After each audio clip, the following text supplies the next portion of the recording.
Juan Manuel. Primero, aclarar que no soy presidente, soy miembro titular. Aún todavía no hemos elegido las autoridades por ciertas circunstancias que han sucedido. Es así, como bien decías, el Comité de Prevención de la Tortura ha presentado una apelación, es decir, que se ha opuesto a esta decisión de la Fiscalía Especial en Derechos Humanos de Sarpeña por no estar de acuerdo con los fundamentos vertidos en la resolución. Esto tiene que ver con una situación en la que consideramos que hay una lectura errónea de la prueba que ya está ahora mismo en el expediente. Nosotros como querellantes en la causa consideramos que hay suficientes elementos para tener por acreditada la autoría del agente Viñuela, por lo menos en todo lo que exige esta etapa del proceso, que no es la certeza absoluta, sino el grado de probabilidad. Estamos hablando de un dermotest positivo, prueba parafina, comúnmente llamado dermotest, de declaraciones testimoniales que sitúan a Viñuela disparando en el lugar del hecho, de declaraciones de oídas, así se denominan, que mencionan cómo Viñuela comenta a sus camaradas que había realizado este disparo, inclusive con expresiones como se nos viene el barrio encima. Esta es una prueba de la que no se ha hablado mucho y que ha sido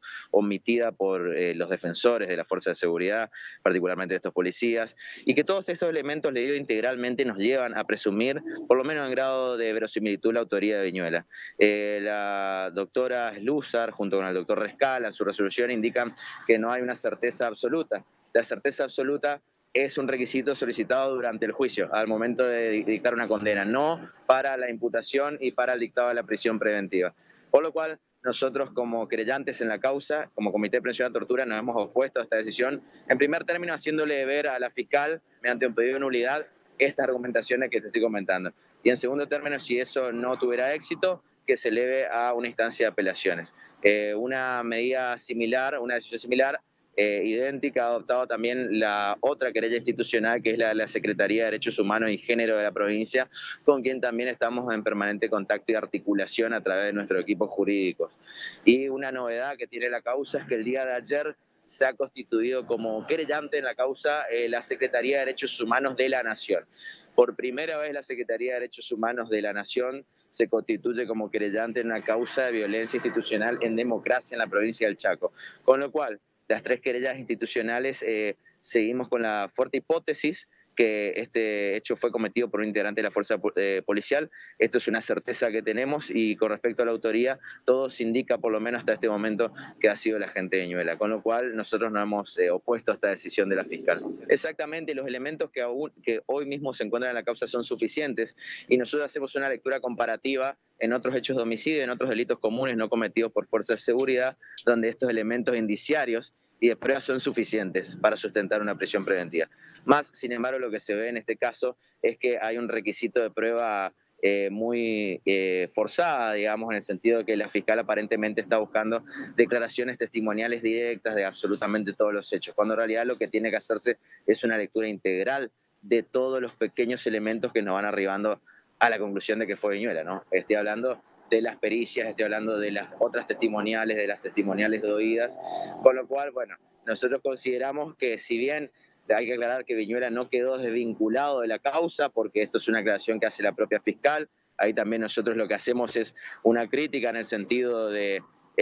si no hay una desvinculación de la causa y permanece imputado por homicidio agravado por ser miembro de fuerzas de seguridad, la correlación era atento a la calificación legal y al monto de la pena, el dictado de la prisión preventiva y no otra. Por lo cual, bueno, nosotros tenemos realmente mucha esperanza en que a través de esta estrategia jurídica poder revertir la decisión de la fiscal y, por supuesto, también apurar la investigación en el sentido de el comité va a proponer algunas medidas de prueba que tienen que ver con pericias complementarias y con unas declaraciones testimoniales que van a ser complementarias a las aún hoy existentes, previa protección de testigos en la que estamos trabajando, pero también es cierto que, así como solicitamos que esta persona permanezca privada de libertad, por supuesto que lo ideal es realizar el juicio lo más pronto posible, con una característica interesante que es que con esta calificación este caso va a ser juzgado por un jurado popular, es decir, por el pueblo, que tendrá la última palabra de si Viñuela fue o no el autor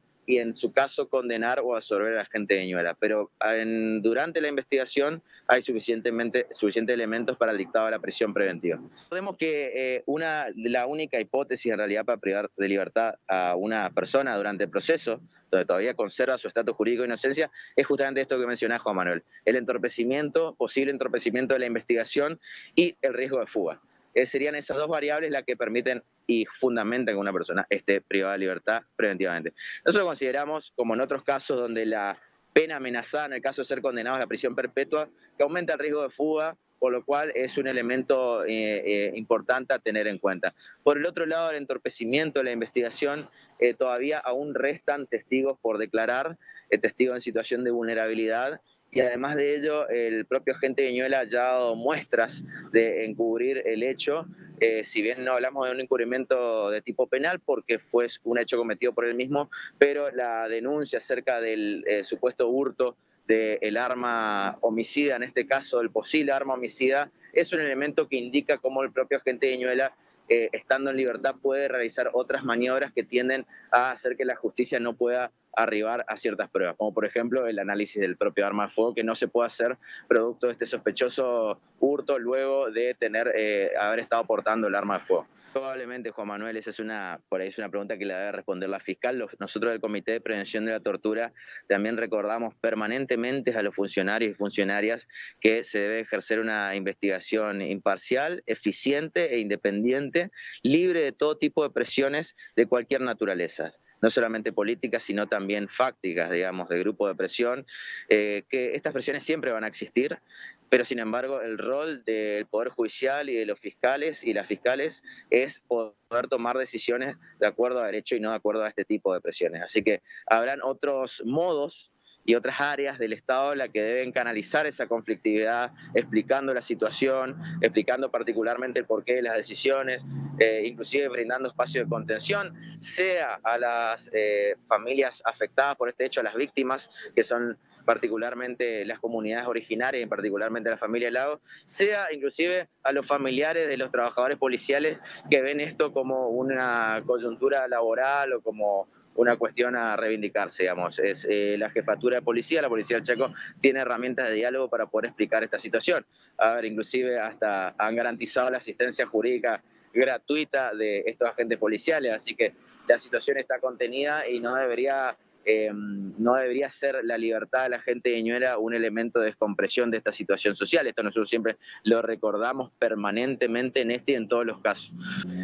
La decisión de la fiscal, en primer término, la propia fiscal tiene que rever su propia decisión, es una posibilidad, digamos, ha sucedido en algún momento histórico también en muchas otras causas, y si la fiscal se mantiene en su decisión, deberá resolver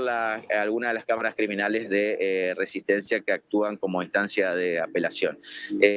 Así que nosotros sí nos hemos opuesto a través de la apelación, primero una nulidad, después una apelación a esta decisión, y al igual que la querella de la Secretaría de Derechos Humanos y Género. Bueno, esperemos que la resolución pueda ser positiva finalmente, y en cuyo caso igualmente, paralelamente a esta oposición, desde el comité estamos trabajando en poder acercar nuevas propuestas de elementos de prueba para que la fiscal llegue a ese nivel de convencimiento de esta autoría o de otra, en cierto sentido, es decir, pruebas de investigación, proponer pruebas de investigación para que poder tener un caso mejor sustentado y armado, inclusive para juicio oral.